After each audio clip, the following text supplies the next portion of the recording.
揭開迷霧，係咪就可以睇清真相？2014年3月8號嘅凌晨，一架普通嘅民航客機馬來西亞航空 MH370從吉隆坡起飛往北京。喺呢趟航班之上有239個人，不過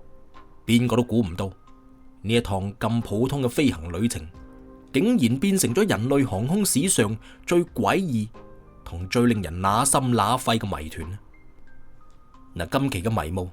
我哋就嚟講下11年前嘅呢一架飛機。如果你中意睇未解之謎，又或者奇案怪案懸案，歡迎你 subscribe 本頻道，俾個 like， 撳叮叮鐘。嗱，話說馬航 MH370 飛機飛到一半，喺馬來西亞同越南空管交接嘅地方，突然就出咗事，唔係爆炸，亦都唔係撞山，而係成部飛機監生咁從雷達屏幕上高消失咗，所有嘅通訊設備就好似俾人有心熄咗一樣，一下子乜嘢信號都冇晒，乾乾淨淨，一啲痕跡都冇留低。而最得人驚嘅係，呢架大飛機唔係原地咁跌落去，而喺半空當中竟然嚟咗個教科書級別嘅掉頭，掉轉頭向西繼續飛，而且飛行嘅高度仲特別高，高到好唔正常，甚至連專家都話呢個絕對唔係機器壞咗，又或者係自動駕駛系統搞出嚟嘅動靜，肯定係駕駛艙裏邊有人，仲係個懂行嘅人親自做。而更加詭異嘅係，飛機嘅信號雖然喺監控當中消失咗，不過佢仲依然繼續飛緊噶嘛。嗱，咁多年過去，雖然喺海灘上揾到過幾塊飛機嘅碎片，但係最關鍵嘅黑盒子，仲有嗰239個人嘅下落，以及當晚駕駛艙究竟發生咗啲咩事，點解架飛機會突然神秘消失？你所有問題嘅答案都好似沉咗落嗰片深不見底嘅印度洋一樣，直到家史都冇人解得開。直到11年之後嘅2025年，喺一系列新嘅技術支持底下，尋找馬航 MH370 嘅行動又一次重啟。而就喺所有人都認為今次將係11年嚟最有希望揾翻呢一架詭異而神秘嘅大飛機嘅時候，搜尋行動又一次終止咗。似乎冥冥之中有隻大手喺度遮擋住所有人嘅視線，令到呢一架龐然大物永遠咁喺人類嘅眼前神秘消失。嗱，我哋從頭開始講起。2014年嘅3月8號凌晨，馬來西亞吉隆坡國際機場，馬航 MH370 航班，呢架係當時最先進嘅波音777-200ER 客機，搭載住227個乘客同埋12名機組人員，飛往目的地北京。喺凌晨0點嘅41分，飛機準時起飛，一切正常。駕駛艙之內經驗豐富嘅機長扎哈里艾哈邁德同副駕駛法里克阿卜杜拉哈米德平穩咁操作住飛機，地面塔台記錄咗佢哋之間清晰而平靜嘅最後一次通話。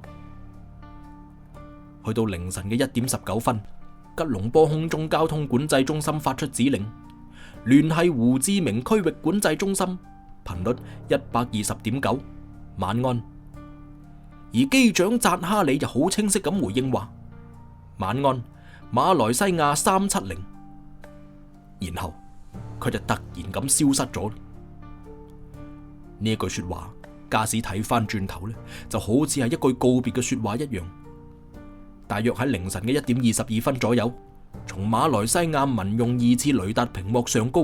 徹底咁消失咗，冇求救信號，冇緊急代碼，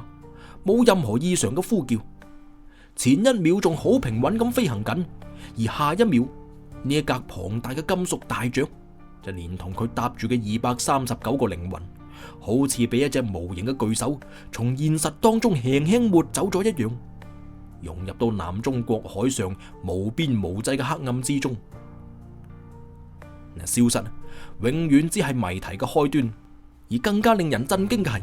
喺隨後拼湊出嚟嘅詭異飛行軌跡當中，揭示咗個令人不寒而栗嘅事實。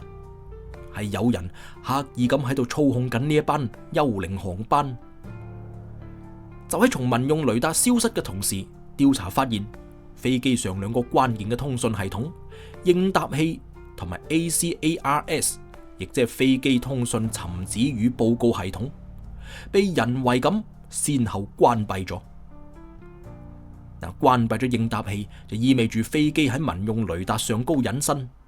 而關閉咗 ACARS 就相當於係切斷咗飛機自動向地面發送位置、狀態等等關鍵數據嘅能力。專家一致認為呢啲操作都係非常專業嘅，必須要由非常熟悉波音777駕駛艙系統嘅人先至可以完成嘅。咁到底係咩人做呢？機長、副駕駛，定抑或另有其人？馬來西亞軍方雷達捕捉到咗 MH370 消失之後嘅蹤跡，顯示出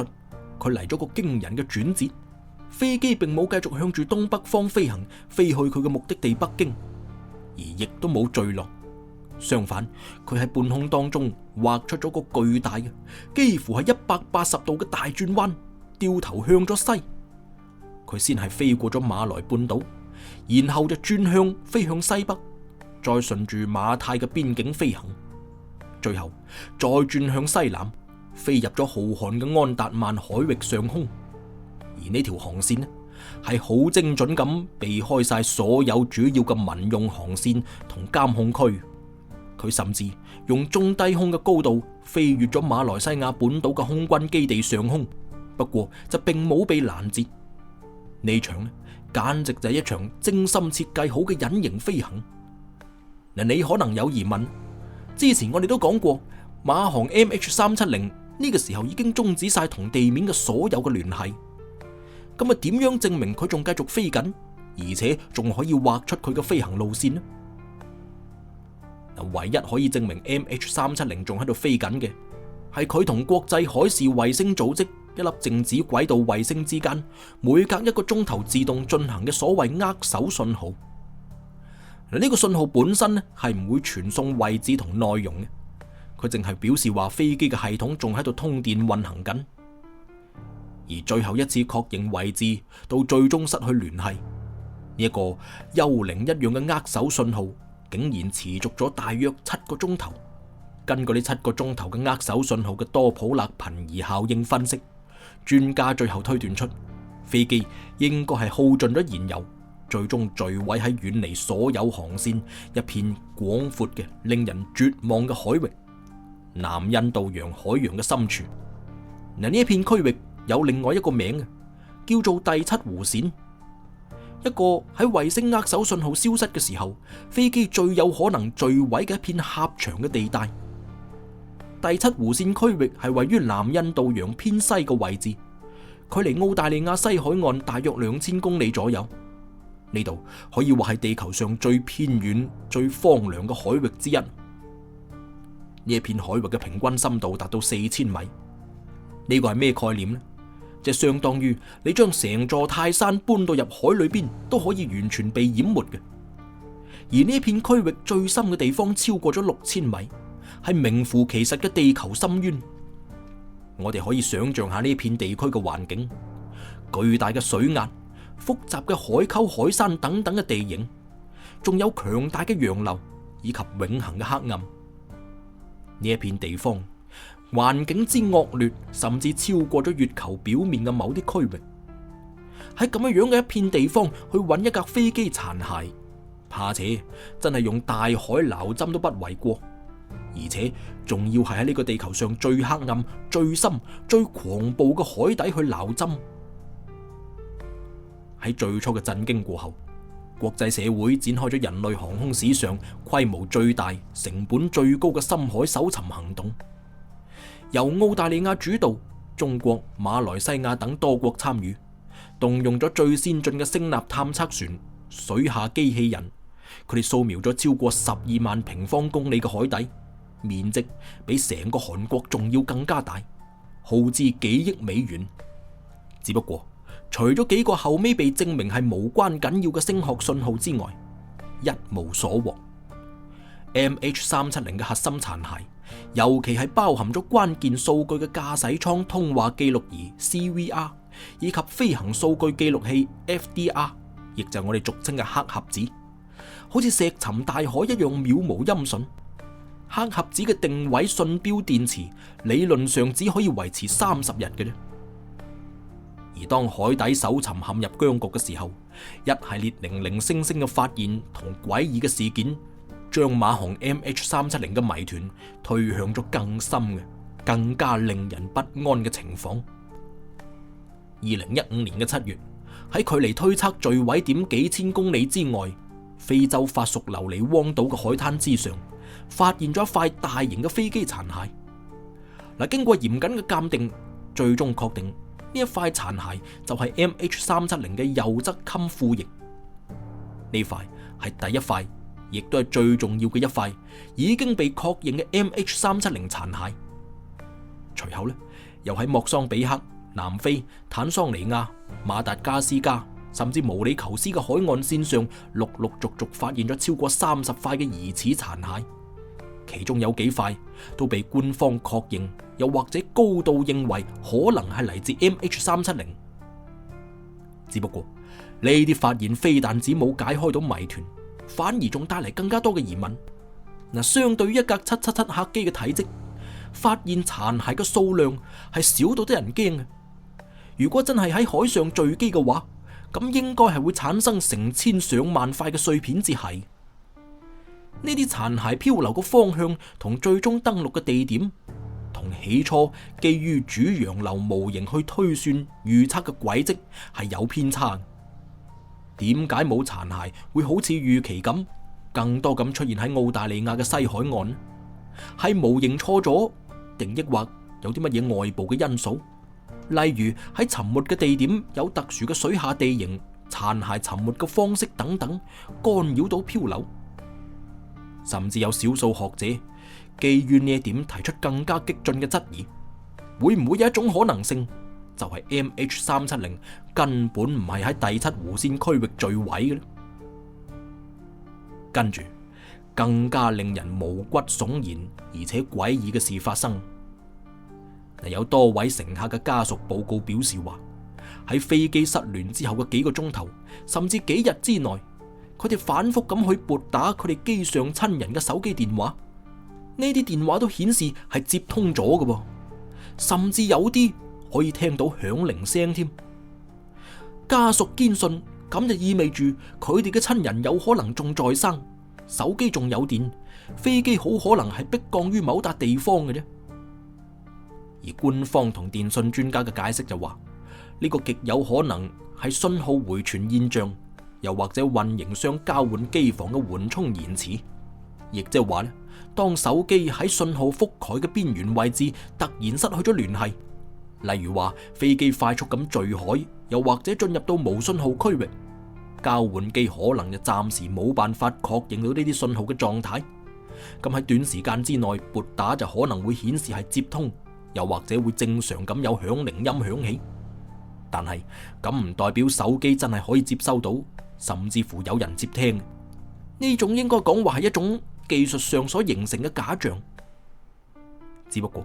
喺巨大嘅悲痛同謎團嘅籠罩底下，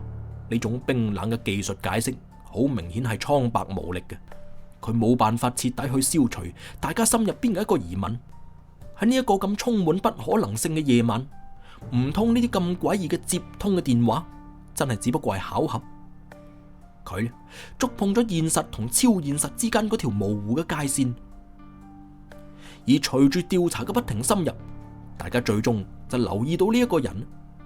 亦就係呢個人為成件事增添咗一種個人悲劇同懸疑嘅色彩。佢就係機長扎哈里艾哈邁德。扎哈里當時53歲，係馬航最資深嘅機長之一，擁有超過18000個鐘頭嘅飛行經驗。啲同事形容佢技術精湛，性格溫和，熱愛家庭。只不過佢仲有一個好鮮為人知嘅愛好，佢係一位飛行模擬器發燒友。佢甚至喺自己屋企裏邊搭建咗一套相當專業嘅模擬飛行設備。而喺警方搜查扎哈里屋企嘅時候，就發現佢個人電腦當中飛行模擬器嘅軟件裏邊儲存咗一條同 MH370 實際消失軌跡驚人相似嘅模擬飛行路線。呢條模擬路線同樣係從吉隆坡起飛過馬來半島，進入到安達曼海域，最終一路向南飛向南印度洋嘅深處。而模擬嘅終點同根據衛星握手信號推測 MH370 最終燃油耗盡嘅區域極之接近。呢個發現瞬間就引爆咗機長蓄意自殺並且劫持全機嘅呢種猜測。動機係乜嘢？有人推測話佢可能因為一啲個人嘅問題，例如婚姻啦、財務啦，又或者政治傾向等等，成個人陷入到絕望。佢就利用職務之便喺特定嘅時間關閉咗通訊系統，操縱飛機飛向嗰一片荒蕪嘅海域，從而製造咗呢一單集體自殺事件。嗱，呢個呢，似乎係可以解釋得通點解關閉系統咁專業，點解航線會咁詭異，可以規避所有嘅監控，而且點解冇發出求救嘅信號呢？只不過呢個睇起上嚟係合理嘅推測，其實有個致命嘅漏洞，事關調查根本就冇發現到扎哈里任何明確嘅遺書、經濟危機、重大精神疾病，又或者足以驅使佢做出咁極端行為嘅直接證據。而佢嘅家人同好友亦都堅持否認佢有自殺嘅傾向。喺飛機飛行之前嘅安檢以及同同事交流嘅過程當中，仲有起飛初期嘅操作裏邊，都冇表現出任何嘅異常。而且如果機長真係主謀，咁副駕駛法里克喺邊處呢？佢做咗啲乜嘢呢？喺長達幾個鐘頭嘅飛行旅程之中，佢唔通完全冇反抗，又或者試圖發出警報信號嘅？如果係自殺，咁點解仲要飛成7個鐘頭咁耐，唔調轉機頭直接衝入海？嗰條漫長嘅而且有無聲嘅飛行航線，到底係為咗啲乜嘢呢？11年時間過咗去啦，傷痛始終都冇被抹平，而謎團依然好似深淵一樣吞噬咗成個真相。就喺世人幾乎都要接受 MH370 將會永遠成為一個未解之謎嘅時候，2025年一個充滿希望嘅消息傳出嚟。總部位於美國德克薩斯州嘅深海探測公司海洋無限 Ocean Infinity 同馬來西亞政府達成咗一項雄心勃勃嘅新協議。呢間公司正係2018年嗰場最後一搏式嘅搜尋嘅主角。雖然當時佢哋都冇揾到飛機，但係喺搜尋嘅過程當中係展現出咗強大嘅技術能力嘅。今次佢哋俾出咗個非常有魄力嘅合作模式，就係冇發現唔收費。咁就意味住只有成功咁揾到飛機殘骸，佢哋先可以將豐厚嘅報酬落袋為安。呢種模式本身就表現出呢間公司對於自身技術嘅強烈自信心。咁呢一間 Ocean Infinity 海洋無限點解咁有信心？答案係當今世界上最頂尖嘅深海搜尋技術。今次搜尋行動嘅明星裝備呢，係 Ocean Infinity 升級版嘅自主水下載具 AUV。佢就好似係一班有智能嘅深海機器人一樣，喺旗艦船嘅指揮下工作。呢艘船呢，可以同時派出3到6部 AUV 一齊落水，而呢啲機器人甚至可以獨立咁去設定路線，脫離旗艦船長時間航行喺海底，進行同步嘅多軌道搜索，可以大大咁加速搜索嘅速度。而新一代嘅 AUV 裝備咗高頻多波速質素聲納，分辨率可以達到驚人嘅10厘米以下。呢個就意味住，就算好細好細一塊碎片啊，都難逃佢哋嘅法眼。佢哋仲配備咗超短基線定位系統，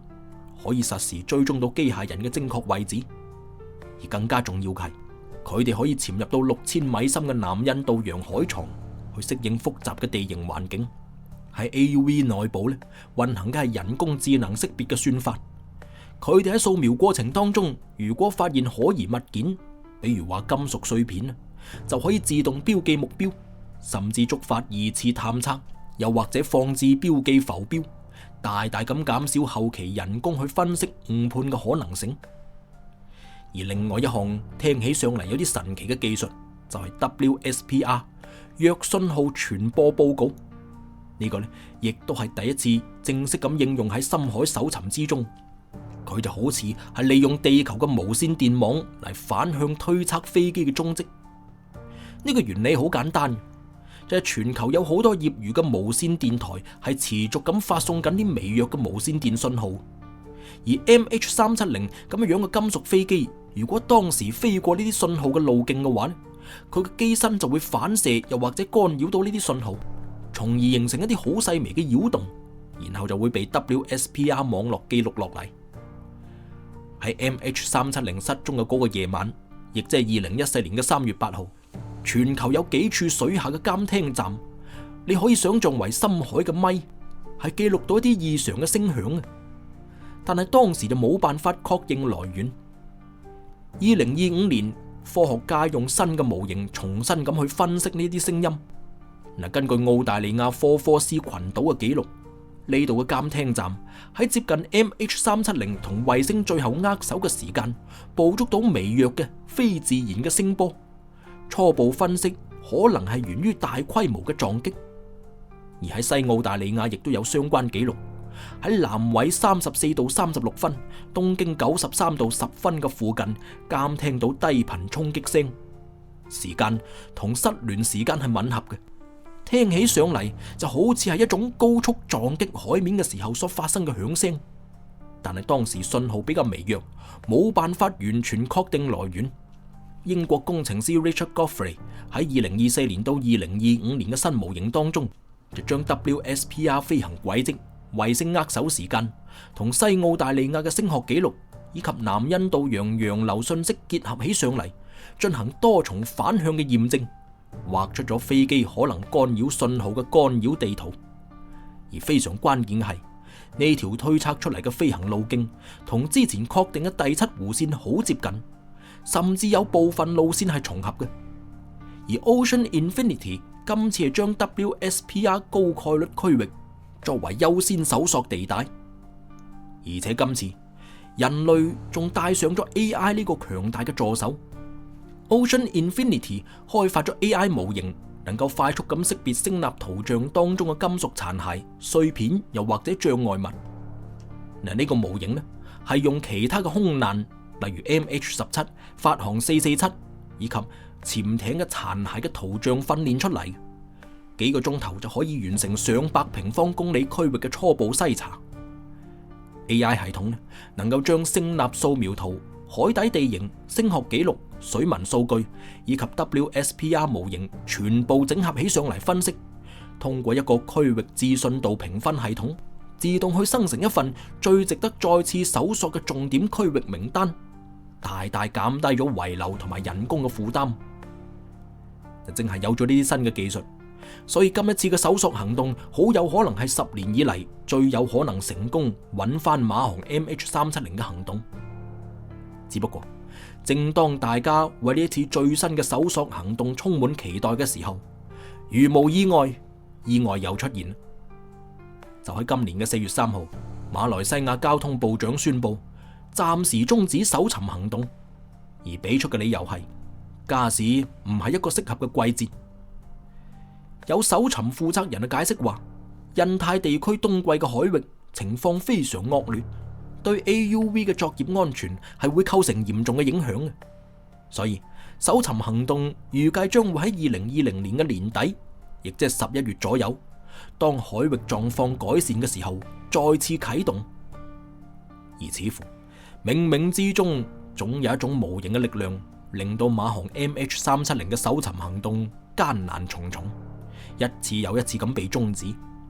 呢股力量似乎真係想令到馬航 MH370 嘅秘密永遠咁沉於海底。從某種程度上嚟講， MH370 成為咗我哋呢個時代一個集體心理創傷嘅象徵。佢象徵嘅係失控、未知、不可預測嘅威脅。喺嗰個夜晚之後，坐飛機嘅時候，有幾多人又會不自覺咁望向窗外黑咪蒙嘅夜空。有幾多人會下意識咁諗，如果通訊中斷咗，咁點算？佢令我哋意識到，喺呢一個睇起上嚟被科技緊密連接嘅世界，原來所謂嘅失控同消失嘅可能性係從來未真正咁遠離過。11年，MH370呢個航班號已經成為咗個符號，一個關於消失、謎團、關於等待同關於人類喺宇宙當中嘅位置嘅永恆拷問。佢可能假使正係瞓咗喺南印度洋6000米嘅海床之上，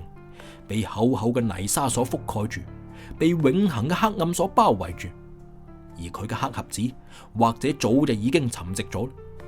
而裏邊記錄嘅就係嗰個夜晚最後嘅秘密。黑盒子一直被等待發現，又或者永遠沉默。佢或者亦都存在喺我哋每個人嘅記憶深處。每當提到未解之謎、幽靈航班嘅時候，MH370嘅故事又會被重新提起，提醒我哋世界之大、奧秘之深，總有啲地方係我哋力所不能及嘅。不過，只要仲有好似 Ocean Infinity 咁樣嘅公司願意去探索，仲有家屬永遠唔放棄嘅信念，只要仲有公眾嘅持續關注，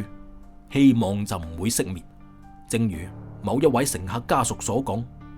只要一日都冇揾到佢，佢就可能仲喺呢個世界上嘅某笪地方。迷霧揭開，真相未能夠大白。如果你中意聽未解之謎，又或者奇案、怪案、懸案，歡迎你 subscribe 本頻道，俾個 like，撳叮叮鐘。我哋下期再見。